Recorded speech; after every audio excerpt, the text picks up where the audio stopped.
মধ্যরাতে হঠাৎ হানা দিয়ে প্রায় ১ থেকে ১.৫ কোটি টাকার বেশি সিগারেট জব্দ করেছে র্যাব ৭। দর্শক জানিয়ে রাখি আমরা এই মুহূর্তে রয়েছি চট্টগ্রাম নগরীর যে রিয়াজউদ্দিন বাজার ফল গলি রয়েছে সেখানে এবং সেখানে একটি ভবনই আবাসিক ভবনই র্যাব ৭ অভিযান পরিচালনা করে সেখান থেকে প্রায় ১ থেকে ১.৫ কোটি টাকার সিগারেট জব্দ করেছেন বলে তারা আনুমানিক ধারণা করছেন।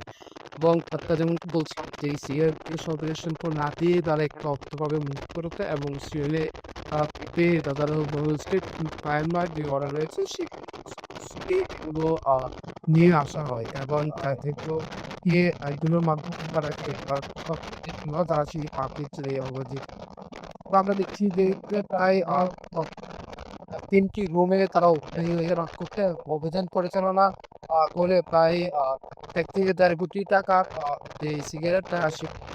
জব্দ করে। এবং আমি দেখছি এখানে যে বাজার শিল্পীর রিয়াজউদ্দিন বাজারের যে মালিক সমিতি রয়েছে তারাও এগিয়ে রয়েছে এবং সক্রিয় উপস্থিতিতে তারা কি অভিযানটি পরিচালনা করে এবং আমরা এখানে দেখছি যে র্যাবসারির পেয়েছি আর এই অভিযান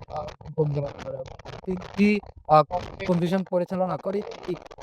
অবৈধ সিগারেট গুলো তার জব্দ করে।